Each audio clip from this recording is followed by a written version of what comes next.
ಅಷ್ಟು ಹೆಣಗಳಿಗೂ ನೀವು ಮುಕ್ತಿ ಕೊಟ್ಟಂತೂ ನಿಮ್ಮ ಊರು ಉದ್ಧಾರ ಆಗೋದಿಲ್ಲ ಅಂತ. ಹಾಗಾಗಿ ಆ ಊರವರು ಶುರು ಮಾಡ್ತಾರೆ, ಶೋಧಿಸ್ಲಿಕ್ಕೆ ಶುರು ಮಾಡ್ತಾರೆ. ಊರಲ್ಲಿ ಒಂದು ಕೆರೆಯ ಅವಶೇಷ ಕಾಣ್ತದೆ, ಅದನ್ನು ಉತ್ಖನನ ಮಾಡ್ತಾ ಹೋದಂತೆ ಹೆಣಗಳು ಸಿಗ್ತಾ ಹೋಗ್ತವೆ, ದಂಗಾಗ್ತಾರೆ ಎಲ್ಲರೂ. ಆಮೇಲೆ ನಂತರದಲ್ಲಿ ಅಂಜನ ಹಚ್ಚಿ, ಅಷ್ಟರ ನಂತರ ಹೋಮ ಹವನಾದಿಗಳು, ಹೊಸ ದೇವಸ್ಥಾನದ ನಿರ್ಮಾಣ, ಇವೆಲ್ಲವೂ ಆಗ್ತಾ ಹೋಗ್ತವೆ. ಪ್ರಿಯ ವೀಕ್ಷಕರೇ, ಈ ವಿಡಿಯೋನ ನೋಡೋದಕ್ಕೂ ಮೊದಲು ನಮ್ಮ ಚಾನೆಲ್ ಅನ್ನ ಇನ್ನು ಸಬ್ಸ್ಕ್ರೈಬ್ ಮಾಡ್ಕೊಂಡಿಲ್ಲ ಆದ್ರೆ ತಕ್ಷಣವೇ ಸಬ್ಸ್ಕ್ರೈಬ್ ಮಾಡ್ಕೊಳ್ಳಿ. ಹಾಗೆ ವಿಡಿಯೋ ಇಷ್ಟ ಆಗಿದ್ರೆ ಶೇರ್ ಮಾಡಿ.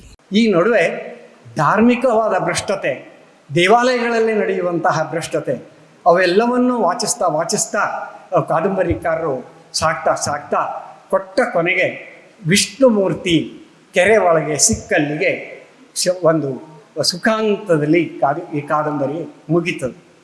ಕಾದಂಬರಿ ಕಥೆಗೆ ವಿಶೇಷ ಮಹತ್ವ ಕೊಟ್ಟಿಲ್ಲ. ಇದರೊಳಗೆ ಕೊಟ್ಟಿದ್ದು ಅಲ್ಲಿಯ ಸಂಸ್ಕೃತಿಯ ವಿವರಗಳು, ಆ ಭಾಷೆಯ ಸೊಗಡು, ಅಲ್ಲಿಯ ಏನು ಬೇರೆ ಬೇರೆ ಸಮುದಾಯಗಳ ಭಾಷೆ ಬೇರೆ ಬೇರೆ ರೀತಿಯ ಅಸ್ಮಿತೆ ಇದೆ. ಅಂತಹ 3-4 ಭಾಷೆಗಳು ಅಲ್ಲಿ ಸಿಗ್ತವೆ. ಹವ್ಯಕ ಭಾಷೆ ಹವಿಗನ್ನಡ ಸಿಗ್ತದೆ, ಅದೇ ರೀತಿ ದೀವರ ಕನ್ನಡ ಸಿಗ್ತದೆ, ಅದೇ ರೀತಿ ಪಟಕಾರ ಕನ್ನಡ ಸಿಗ್ತದೆ, ಕುಣಬಿ ಕನ್ನಡ ಸಿಗ್ತದೆ. ಹೀಗೆ ಉತ್ತರ ಕನ್ನಡ ಸುಮಾರು 30 ಬಗೆಯ ಉಪಭಾಷೆಗಳನ್ನು ಹೊಂದಿದೆ ನಮ್ಮ ಉತ್ತರ ಕನ್ನಡ ಜಿಲ್ಲೆ. ಅಂತಹ 5-6 ಭಾಷೆಗಳ ಉದಾಹರಣೆಗಳೊಂದಿಗೆ ಈ ಕಾದಂಬರಿ ನಮಗೊಂದು ಇಡೀ ಉತ್ತರ ಕನ್ನಡದ ಕರಾವಳಿ ಭಾಗದ ನದಿ ತಟದ ಆ ವ್ಯಕ್ತಿಗಳ ಮತ್ತು ಆ ಸಂಸ್ಕೃತಿಯನ್ನು ಸುಂದರವಾಗಿ ಅಭಿವ್ಯಕ್ತಿಸುವಲ್ಲಿ ಈ ಕಾದಂಬರಿ ಯಶ ಪಡೆಯುತ್ತದೆ. ನನಗೂ ಒಂದು ತಕರಾರು ಉಂಟು, ಆದರೆ ಇವರು ಪ್ರಾರಂಭಿಕ ಹಂತ. ಇನ್ನು ಭಾಷೆ ಅಂತಹ ಅದ್ಭುತವಾದ ಭಾಷೆ, ಕಾದಂಬರಿಯ ಎಲ್ಲ ತಂತ್ರಗಳು ಕೃತಿಕಾರರಿಗೆ ಗೊತ್ತು. ಅವರು ಕೃಷಿ ತಜ್ಞರು ಒಂದೇ ಅಲ್ಲ, ಅಕ್ಷರ ಕೃಷಿಕರೂ ಹೌದು ಅನ್ನೋದನ್ನು ಸಾಧಿಸಿ ತೋರಿಸಿದ್ದಾರೆ. ಇದೇ ಸಂದರ್ಭದಲ್ಲಿ ಕಳೆದ 3-4 ತಿಂಗಳ ಈಚೆ ಧರ್ಮಯುದ್ಧ ಅನ್ನುವಂಥದ್ದು ಡಾಕ್ಟರ್ ಮೊಗಸಾಲೆ ಅನ್ನೋರು ಒಂದು ಕಾದಂಬರಿಯನ್ನು ಬರೆದಿದ್ದಾರೆ. ಅದು ಕೂಡ ಇದೇ ರೀತಿ ಅಷ್ಟಮಂಗಲ ಮತ್ತು ಅಂಜನಾ ಶಾಸ್ತ್ರ, ಜ್ಯೋತಿಷ್ಯ ಶಾಸ್ತ್ರವನ್ನೇ ಆಧರಿಸಿ ಬರೆದಂತಹ ಧರ್ಮಯುದ್ಧ ಕಾದಂಬರಿ ಏನು ಉಂಟಲ್ಲ, ಅದನ್ನು ಮತ್ತು ಈ ಕಾದಂಬರಿಯನ್ನು ಒಟ್ಟಾಗಿ ಓದಿದರೆ ನಮಗೊಂದು ವಿಚಿತ್ರವಾದಂತಹ ಅನುಭವ ಆಗ್ತದೆ. ಈ ಕಾದಂಬರಿ ಎಲ್ಲ ಜ್ಯೋತಿಷ್ಯವನ್ನು, ಆಮೇಲೆ ಅಂಜನವನ್ನು, ಅಷ್ಟಮಂಗಲವನ್ನು ಒಪ್ಪುವಂಥ ಸೂಕ್ಷ್ಮವಾಗಿ ಹೇಳಿದರೆ, ಧರ್ಮಯುದ್ಧ ಮೊಗಸಾಲೆಯವರದ್ದು ಅದು ಭ್ರಷ್ಟತೆಗೆ ಮತ್ತೊಂದು ದಾರಿ, ಅದು ಮೂಢನಂಬಿಕೆ ಅಂತ ಪ್ರತಿಪಾದಿಸಲಿಕ್ಕೆ ಹೊರಟಂತಹ ಧರ್ಮಯುದ್ಧ ಕಾದಂಬರಿ. ಹಾಗಾಗಿ 2 ಕಾದಂಬರಿಗಳನ್ನು ನಮ್ಮ ಕಣ್ಣೆದುರು ಇಟ್ಟುಕೊಂಡಾಗ, ಅವು 2 ಅಸ್ತಿತ್ವದಲ್ಲಿದ್ದಾಗ, ದಕ್ಷಿಣ ಕನ್ನಡ ಅಂತೂ ಭೂತ ಪ್ರೇತಗಳ ಹಾವಳಿ ಒಳಗೆ ಅದು ಎಷ್ಟು ಕೋಟಿ ಹಣ ವೆಚ್ಚ ಆಗ್ತಾ ಇದೆ ಅನ್ನೋದನ್ನು ದಕ್ಷಿಣ ಕನ್ನಡ ನೋಡಿದವರಿಗೆಲ್ಲರಿಗೂ ಗೊತ್ತು.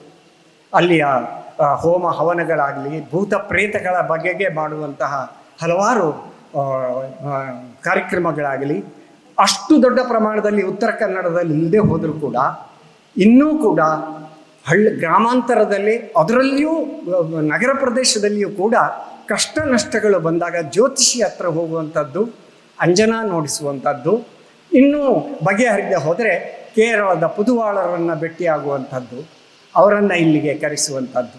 ಮೊನ್ನೆ ದೊಡ್ಡದೊಂದು ಹೋಟೆಲ್ ಸಮುದಾಯದವರು ಪುದುವಾಳ ಸಮುದಾಯದವರನ್ನ ಅಷ್ಟಮಂಗಲ ಪ್ರಶ್ನೆಗೆ ಕರೆಸಿದ್ರು. 25 ಲಕ್ಷ ರೂಪಾಯಿ ಬಿಲ್ ಮಾಡಿದ್ರಂತೆ ಅವರಿಗೆ.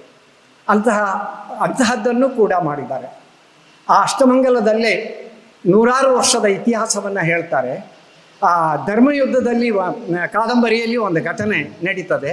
ಒಬ್ಬರು ಮನೆ ಬಾವಿ ಒಳಗೆ ಪ್ರತಿ ಅಮಾವಾಸ್ಯೆಯಂತೆ 3 ಅಮಾವಾಸ್ಯೆಗೆ 3 ಕರಿ ಬೆಕ್ಕು ಬಿದ್ದು ಸಾಯ್ತದೆ. ಅವರು ಭಯ ಹುಟ್ಟಿ ಅಷ್ಟಮಂಗಲವನ್ನು ತೋರಿಸ್ತಾರೆ. ಆದರೆ ಅದು ಒಂದು ರಾಜಕೀಯ ಕಾರಣದಿಂದ ಪಕ್ಕದ ಮನೆಯವನು ಬೆಕ್ಕನ್ನು ಕೊಂದು ಅಲ್ಲಿ ಹಾಕಿದ್ದು. ಆದರೆ ಅಷ್ಟಮಂಗಲದವರು 100 ವರ್ಷದ ನಿಮ್ಮ ಪಾಪದ ಫಲ ಅದು, ಹಾಗಾಗಿ ನೀವು ಅತಿ ದೊಡ್ಡ ಪ್ರಮಾಣದ ಒಂದು ದೇವ ಕಾರ್ಯವನ್ನು ಮಾಡಬೇಕು, ಹೋಮ ಮಾಡಬೇಕು ಅಂತ ಅವ್ರು ಹೇಳ್ತಾರಂತೆ. ಹೀಗೆ ಅಂತಹ ಮೋಸಗಳು ಕೂಡ ಈ ಜ್ಯೋತಿಷ್ಯ ಮತ್ತು ಅಷ್ಟಮಂಗಲಗಳಲ್ಲಿ ನಡೀತಾ ಇರುವ ಸಂದರ್ಭದಲ್ಲಿ ನಮ್ಮ ಕೃತಿಕಾರರು ವಿರೋಧಿಸ್ತಾರೆ. ಆದರೆ ವಿರೋಧಿಸುವವರು ಆಶ್ಚರ್ಯ ಅಂದರೆ ಅವರು ಅತ್ಯಂತ ಭ್ರಷ್ಟರಾಗಿರ್ತಾರೆ. ಆದರೆ ಅದಕ್ಕೆ ಪ್ರತಿಯಾಗಿ ಹೈಗುಂದ ಡಾಕ್ಟ್ರು ಅಂತ ಒಂದು ಒಳ್ಳೆಯ ಪಾತ್ರ ಇಲ್ಲಿ ಹಲವಾರು ಪಾತ್ರಗಳು ಬಹಳ ಸುಂದರವಾದ ಮತ್ತು ಗಟ್ಟಿಮುಟ್ಟಾದ ಪಾತ್ರಗಳು ಬಂದಿದ್ದಾವೆ. ಸುಂದರವಾದ ಪಾತ್ರಗಳು. ಮಹಿಳೆಯ ಪಾತ್ರ ಅಂತೂ ಗೌರವಪೂರ್ಣವಾದಂತಹ ಅತ್ಯಂತ ಸಂಸ್ಕೃತಿವಂತ ಸ್ತ್ರೀ ಪಾತ್ರಗಳನ್ನು ಇವರು ಇಲ್ಲಿ ಸೃಷ್ಟಿ ಮಾಡಿದ್ದಾರೆ. ಅಂತಹ 3-4 ಪಾತ್ರಗಳನ್ನಂತೂ ಹೆಸರಿಸುವಂಥದ್ದು. ಆ ಪಾತ್ರಗಳನ್ನು ಹೆಸರಿಸಿ ನನ್ನ ಮಾತನ್ನು ನಾನು ಮುಗಿಸ್ತೇನೆ.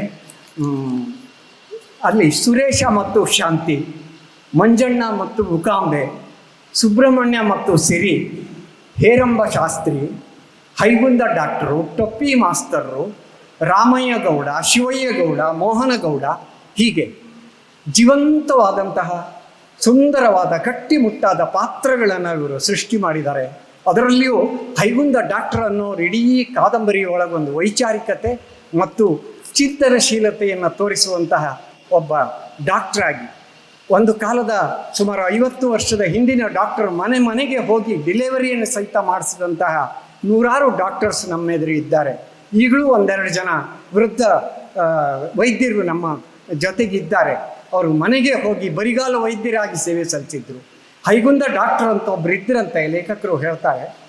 ಅತ್ಯಂತ ಜೀವನ್ಮುಖಿಯಾಗಿ ಯಾವ ಬಿಲ್ ಇಲ್ಲದೇ ಉಚಿತವಾದ ಸೇವೆಯನ್ನು ಕೊಟ್ಟಂತಹ ಹೈಗುಂದ ಡಾಕ್ಟರ್ ಒಬ್ಬರು ಇಲ್ಲಿ ಒಬ್ಬ ಜ್ಯೋತಿಷ್ಯದ ಸಿದ್ಧಾಂತವನ್ನು ಪ್ರತಿಪಾದನೆ ಮಾಡುವ ಜನವೂ ಆಗಿ ವೈದ್ಯರೂ ಆಗಿ ಇಲ್ಲಿ ಮಿಂಚುತ್ತಾರೆ. ಅಂತಹ ಒಂದು ಅದ್ಭುತವಾದ ಪಾತ್ರಗಳು ಕೂಡ ಇಲ್ಲಿ ಸೃಷ್ಟಿಯಾಗಿದೆ. ಈ ಕಾದಂಬರಿಯ ತುಂಬೆಲ್ಲ ಘಟನೆಯಿಂದ ಘಟನೆಗೆ 10 ರಸಸ್ಥಾನಗಳಿದ್ದಾವೆ. ನಮ್ಮನ್ನು ಮೈ ಜುಮ್ಮು ದಟ್ಟಿಸುವಂತಹ ರಸಸ್ಥಾನಗಳು ಈ ಕಾದಂಬರಿಯ ನಡುವೆ ಇದೆ. ಅಂತಹ ಕಾದಂಬರಿಯ ಕತೆ ಹೇಳುವುದಕ್ಕಿಂತ ಈ ಕಾದಂಬರಿಯನ್ನು ಓದುತ್ತಾ ಅದನ್ನು ಮೆಲುಕು ಹಾಕುವುದಿದೆಯಲ್ಲ, ಅದು ಅತ್ಯಂತ ಖುಷಿ ಕೊಡುವಂಥದ್ದು. ಅಲ್ಲಿಯ ಹವಿಗನ್ನಡ ಮತ್ತು ದೀವರ ಕನ್ನಡ ಇವೆಲ್ಲವೂ ಕೂಡ ಮತ್ತೊಮ್ಮೆ ನಮ್ಮನ್ನು ಶರಾವತಿ ನದಿಯ ದಡಕ್ಕೆ ಎಳ್ಕೊಂಡು ಹೋಗ್ತವೆ.